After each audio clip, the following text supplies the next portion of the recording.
Hi ಎಲ್ಲರಿಗೂ ನಮಸ್ಕಾರ. Welcome back to my YouTube channel. ನಾನು ನಿಮ್ಮ ಮಾನಸ.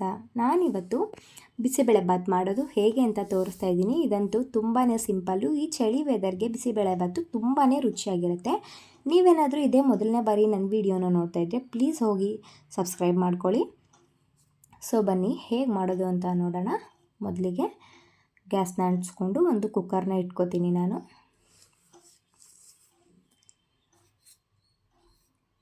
ಈಗ ಅದಕ್ಕೆ ನಾನು ತೊಗರಿಬೇಳೆನ ಸೇರಿಸ್ಕೊತೀನಿ. ನೋಡಿ, ನೀವು ಯಾವಾಗಲೂ ಅಷ್ಟೇ ಎಷ್ಟು ಬೇಳೆನ ತೊಗೊಂಡಿರ್ತೀರೋ ಅಷ್ಟೇ ಪ್ರಮಾಣದಲ್ಲಿ ಅಕ್ಕಿನೂ ಕೂಡ ತೊಗೋಬೇಕಾಗುತ್ತೆ. ಈಗ ನಾನು ಅಕ್ಕಿನ ತೊಳೆದಿಟ್ಕೊಂಡಿದ್ದೆ, ಅದನ್ನು ಕೂಡ ಹಾಕ್ಕೊತೀನಿ. ನಾನಿಲ್ಲಿ 1 ಬೌಲ್ ಬೇಳೆಗೆ 1 ಬೌಲಷ್ಟು ಅಕ್ಕಿನ ತೊಗೊಂಡಿದ್ದೀನಿ. ಹಾಗೆ ಇಲ್ಲಿ 1 ಮೀಡಿಯಮ್ ಸೈಜ್ ಈರುಳ್ಳಿನ ಕಟ್ ಮಾಡಿಟ್ಕೊಂಡಿದ್ದೆ, ಅದನ್ನು ಹಾಕ್ಕೊತೀನಿ. ಹಾಗೆ 2 ಮೀಡಿಯಮ್ ಸೈಜ್ ಟೊಮೊಟೊನ ಹಾಕ್ಕೊತಾ ಇದ್ದೀನಿ. ಹಾಗೆ ಅದಕ್ಕೆ ಮಿಕ್ಸ್ ತರಕಾರಿ, ನಿಮ್ಗೆ ಯಾವ್ಯಾವ ತರಕಾರಿ ಇಷ್ಟನೋ ಅದನ್ನೆಲ್ಲ ಹಾಕ್ಕೋಬೋದು. ಹಾಗೆ ಇಲ್ಲಿ ನಾನು 2 ಟೇಬಲ್ ಸ್ಪೂನ್ ಆಗೋಷ್ಟು ಕಡಲೆಕಾಯಿ ಬೀಜ ಹಾಕ್ಕೋತೀನಿ. ಹಾಗೆ ರುಚಿಗೆ ತಕ್ಕಷ್ಟು ಉಪ್ಪನ್ನು ಈಗಲೇ ಹಾಕ್ಕೋಬೇಕಾಗತ್ತೆ. ನೋಡ್ಕೊಳ್ಳಿ, ಉಪ್ಪು ಜಾಸ್ತಿ ಹಾಕೋದಕ್ಕೆ ಹೋಗಬೇಡಿ. ನಾವು ಒಗ್ಗರಣೆ ಮಾಡ್ತೀವಲ್ಲ, ಬೇಕಾದರೆ ಒಗ್ಗರಣೆಗೂ ಕೂಡ ಸ್ವಲ್ಪ ಉಪ್ಪನ್ನು ಹಾಕ್ಕೋಬೋದು. ಈಗ ಇದನ್ನು 2 ವಿಷಲ್ ಕೂಗಿಸ್ಕೊಳ್ಳೋಣ. ಈಗ ನೋಡಿ, ವಿಷಲ್ ಕೂಗಿದೆ, ಕುಕ್ಕರ್ ಕೂಡ ತಣ್ಣಗಾಗಿದೆ. ಸೊ ಓಪನ್ ಮಾಡಿ ನೋಡೋಣ.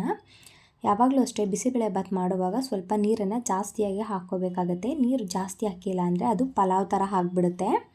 ಸೊ ನೋಡಿ, ನೀರು ಜಾಸ್ತಿ ಹಾಕೋರೋದ್ರಿಂದ ಕರೆಕ್ಟಾಗಿ ಪರ್ಫೆಕ್ಟ್ ಕನ್ಸಿಸ್ಟೆನ್ಸಿಲಿದೆ. ಈಗ ಒಂದು ಒಗ್ಗರಣೆ ಮಾಡ್ಕೊಬಿಡೋಣ ಕ್ವಿಕ್ಕಾಗಿ. ಒಂದು ಬಾಣಲೆನ ಇಟ್ಕೊಂಡು ಅದಕ್ಕೆ 2 ಟೇಬಲ್ ಸ್ಪೂನ್ ಆಗೋಷ್ಟು ಎಣ್ಣೆ, ಹಾಗೆ 1 ಸ್ಪೂನಷ್ಟು ತುಪ್ಪನ ಹಾಕ್ಕೊತೀನಿ. ತುಪ್ಪ ಹಾಕ್ಕೊಳ್ಳೋದ್ರಿಂದ ಘಮ ತುಂಬಾ ಚೆನ್ನಾಗಿ ಬರುತ್ತೆ. ಈಗ ನಾನು ಒಂದು ಸ್ವಲ್ಪ ಸಾಸಿವೆನ ಹಾಕ್ಕೋತೀನಿ. ಸಾಸಿವೆ ಚೆನ್ನಾಗಿ ಸಿಡಿದ ನಂತರ ಕರಿಬೇವು ಹಾಕ್ಕೋತೀನಿ. ಹಾಗೆ ಇಲ್ಲಿ 2 ಒಣಮೆಣಸಿನ್ಕಾಯಿನ ಹಾಕ್ಕೋತೀನಿ. ಹಾಗೆ 1 ಮೀಡಿಯಮ್ ಸೈಜ್ ಈರುಳ್ಳಿನ ಉದ್ದುದ್ದಕ್ಕೆ ಹಚ್ಚಿಟ್ಕೊಂಡಿದ್ದೆ, ಅದನ್ನು ಕೂಡ ಹಾಕ್ಕೊಂಡು ಚೆನ್ನಾಗಿ ಫ್ರೈ ಮಾಡ್ಕೋಬೇಕು. ಈಗ ಅದು ಫ್ರೈ ಆಗ್ತಾ ಇದ್ದಂಗೆ ಕ್ಯಾಪ್ಸಿಕಮ್ನ ಹಾಕ್ಕೊಂಡು ಅದನ್ನು ಕೂಡ ಚೆನ್ನಾಗಿ ಫ್ರೈ ಮಾಡ್ಕೊಳ್ಳೋಣ. ನಾನು ಆಗಲೇ 1 ನಿಂಬೆಹಣ್ಣಿನ ಗಾತ್ರದಷ್ಟು ಹುಣಸೆ ಹಣ್ಣನ್ನು ನೆನೆಸಿಟ್ಕೊಂಡಿದ್ದೆ. ಈಗ ಅದ್ರದ್ದು ರಸನೂ ಕೂಡ ಹಾಕ್ಕೊಂಡು ಚೆನ್ನಾಗಿ ಕುದಿಸ್ಕೋಬೇಕು 1-2 ನಿಮಿಷ. ಈಗ ಅದು ಚೆನ್ನಾಗಿ ಕುದೀತಾ ಇದೆ.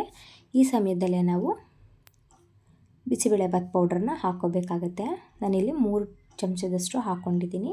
ನೋಡಿ, ಇವಾಗ ನನಗೆ ಯಾಕೋ ಉಪ್ಪು ಕಡಿಮೆ ಅನ್ನಿಸ್ತು, ನಾವು ಆವಾಗಲೇ ಬೇಯಕ್ಕೆ ಹಾಕ್ಕೊಂಡಿದ್ದೆ. ಸೊ ಅದಕ್ಕೋಸ್ಕರ ಒಗ್ಗರಣೆಗೂ ಸ್ವಲ್ಪ ಉಪ್ಪನ್ನು ಹಾಕ್ಕೋತಾ ಇದ್ದೀನಿ. ಯಾಕೆಂದರೆ ಕ್ಯಾಪ್ಸಿಕಮ್ಗೆಲ್ಲ ಸ್ವಲ್ಪ ಉಪ್ಪು ಹಿಡ್ಕೋಬೇಕಲ್ವ, ಅದಕ್ಕೋಸ್ಕರ. ಒಂದು ಸ್ವಲ್ಪ ನೀರನ್ನು ಹಾಕ್ಕೊಂಡು ನೀವು ಚೆನ್ನಾಗಿ ಕುದಿಸ್ಕೋಬೇಕು. ನೋಡಿ, ಎಣ್ಣೆ ಎಲ್ಲ ಸುತ್ತ ಬಿಟ್ಕೋಬೇಕು ಗೊಜ್ಜಲ್ಲಿ. ಈಗ ನಾವು ಆವಾಗಲೇ ಮಾಡಿಟ್ಕೊಂಡಿದ್ದಂಥ ತರಕಾರಿ, ಅಕ್ಕಿ, ಬೇಳೆ ಎಲ್ಲ ಬೇಯಿಸ್ಕೊಂಡಿದ್ವಲ್ಲ, ಅದನ್ನೆಲ್ಲ ಮತ್ತೆ ಸ್ಟವ್ ಮೇಲೆ ಇಟ್ಟು ನಾವೀಗ ಮಾಡ್ಕೊಂಡಂಥ ಒಗ್ಗರಣೆನೆಲ್ಲ ಅದರೊಳಗೆ ಹಾಕಿ ಚೆನ್ನಾಗಿ ಮಿಕ್ಸ್ ಮಾಡ್ಕೊಂಬಿಟ್ರೆ ಬಿಸಿಬೇಳೆಬಾತು ರೆಡಿ ಆಗಿಬಿಡುತ್ತೆ.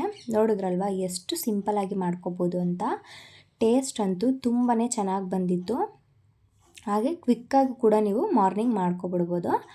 ನೋಡಿ, ಇವಾಗ ಅದಕ್ಕೆ ಒಂದು ಸ್ವಲ್ಪ ಕೊತ್ತಂಬರಿ ಸೊಪ್ಪನ್ನ ಸಣ್ಣದಾಗಿ ಹಚ್ಚಿಟ್ಕೊಂಡಿದ್ದೆ, ಅದನ್ನು ಕೂಡ ಹಾಕೋತೀನಿ. ಮೇಲೆ 1 ಟೇಬಲ್ ಸ್ಪೂನ್ ಆಗೋಷ್ಟು ತುಪ್ಪನ ಹಾಕ್ಕೊಂಡ್ರೆ ಘಮ ಘಮ ಅಂತ ತುಂಬಾ ಚೆನ್ನಾಗಿರುತ್ತೆ ಟೇಸ್ಟು. ನಮ್ಮ ಮನೇಲಂತೂ ಎಲ್ಲರೂ ಇಷ್ಟಪಟ್ಟು ತಿಂದರು. ನಾನು ಆ್ಯಕ್ಚುಲಿ ಬಿಸಿಬೇಳೆಬಾತ್ ಮಾಡೋದು ಸ್ವಲ್ಪ ರೇರ್, ಯಾಕಂದರೆ ತರಕಾರಿ ಎಲ್ಲ ಹಚ್ಚಿಟ್ಕೊಂಡು ಮಾಡಬೇಕಲ್ವ. ಸೊ ಅದಕ್ಕೋಸ್ಕರ. ಆದರೆ ನನ್ನ ಮಗ ತುಂಬಾ ಕೇಳ್ತಾ ಇದ್ದ, ಅದಕ್ಕೋಸ್ಕರ ಮಾಡಿದ್ದೆ. ನೋಡಿ ಎಷ್ಟು ಪರ್ಫೆಕ್ಟಾಗಿ ಬಂದಿದೆ. ನೋಡಿ, ಈ ಕನ್ಸಿಸ್ಟೆನ್ಸಿಲಿದೆ. ತುಂಬ ತೆಳುನೂ ಬೇಡ, ತುಂಬ ಗಟ್ಟಿಯಾಗೂ ಬೇಡ, ಈ ಕನ್ಸಿಸ್ಟೆನ್ಸಿಲಿದ್ದರೆ ಸಾಕು. ನೋಡಿ, ಇವಾಗ ಅದ್ರ ಮೇಲೆ ಖಾರ ಬೂಂದಿನ ಹಾಕ್ಕೊಂಡು ತಿಂತಾಯಿದ್ರೆ ಸೂಪರಾಗಿರುತ್ತೆ. ನೋಡಿದ್ರಲ್ವ ಎಷ್ಟು ಈಸಿಯಾಗಿ ಮಾಡ್ಕೋಬೋದಂತ. ಈ ವಿಡಿಯೋ ನಿಮಗೆ ಇಷ್ಟ ಆಗಿದೆ ಅಂತ ಅನ್ಕೋತೀನಿ. ಇಷ್ಟ ಆಗಿದ್ರೆ ಪ್ಲೀಸ್ ಲೈಕ್ ಮಾಡಿ, ಶೇರ್ ಮಾಡಿ, ಕಮೆಂಟ್ ಮಾಡಿ. Thank you for watching.